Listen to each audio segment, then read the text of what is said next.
to be lengthwise. The length of the plates have to be lengthwise to the,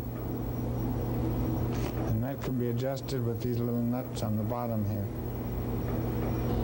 And let's see whether this is in the right place. And then tighten this nut so they can't twist anymore. And then look and see if this arm is balanced. Well, it seems to be down a little bit on this side, so I'm going to move this out just a little more. And then see, yeah, now it's more nearly horizontal, so I'll tighten this one to get the end balanced. If these were moved in much further, they'd have much less effect and wouldn't absorb the energy as well, and there'd be more of a reflected wave. If they were out too much, then they'd move so much that the inertia of the oil moved would interfere, and you'd get more of a reflected wave. So there's a best place for those as you move in and out for a given kind of oil in the pots here. I adjusted these earlier and moved them in a little bit.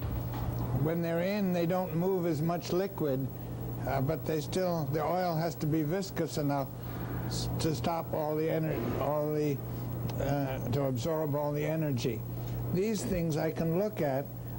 This one unscrews here rather than with a set screw like the other one, and I can take it out. And I'm going to do that and show it to you.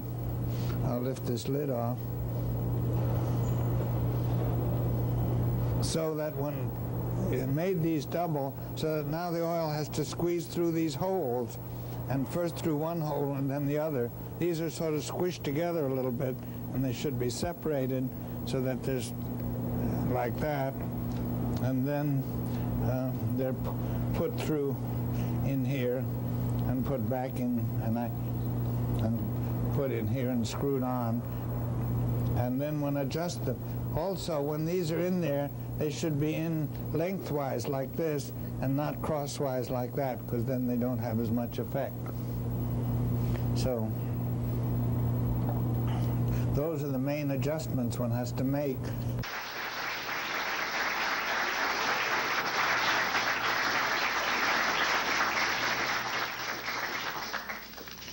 Thank you. I think that exhibits here are good not just because people can't break them, but because people don't want to break them. And there's a lot to do here where people can explore without having to, and they can make things behave the way they're not supposed to without making them misfunction. They're supposed to misfunction the way they're not supposed to. The Exploratorium really is a place of connections, and one of the nice things about it is it's all one big room, so that it's easy to sort of establish those connections. We have to write signs for our exhibits here, and we have to use imagery that isn't the standard lingo of science in order to communicate what's going on as we do. And I thought perhaps to get a poet to help us with that imagery would help us write the signs. That didn't work out because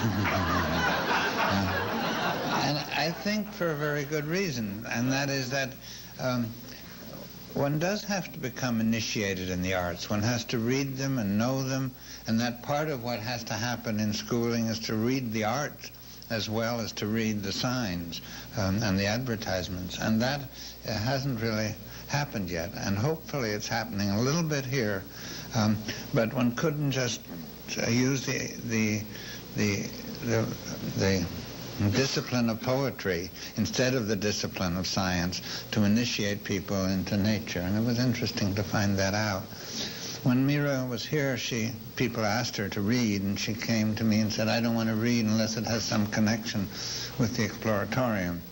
And I had spent a year reading things that were written long ago in science at the beginning of the, in the 17th and 18th, early 18th century, when scientists were discovering new things and trying to tell each other about it. And they had invoked imagery. I mean, when they first did things on electricity, their writings were so different from the way they are now, where there's an accepted lingo.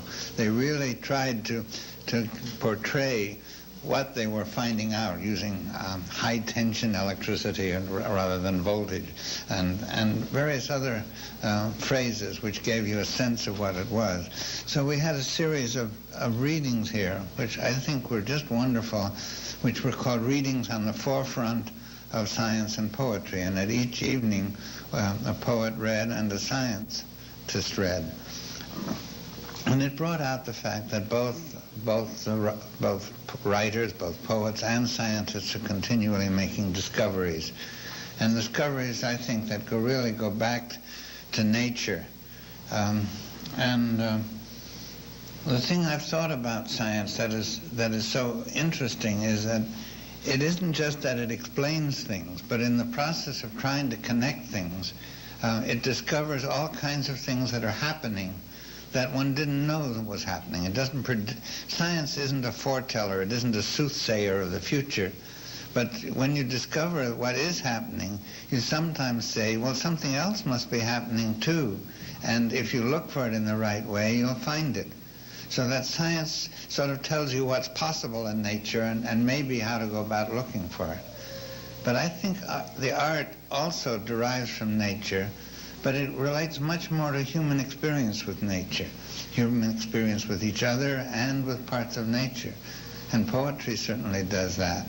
And I think as an adolescent, one learns from novels and from poetry especially what is possible in human experience because the poets have discovered it or the novelists have discovered it and communicated. And so there is this bond between them. And in the Exploratorium, we've tried to say it's no use learning about nature unless you also learn about the way people feel about it. And so there has been a connection here that's very deep, I think. But it's limited. We don't have just art for art's sake. We don't have art just to make the place pretty. We have it here, and we have science here so that people become curious and try and find out what more is possible that they don't already know. So I think it's extraordinarily appropriate that this group is here tonight. Thank you.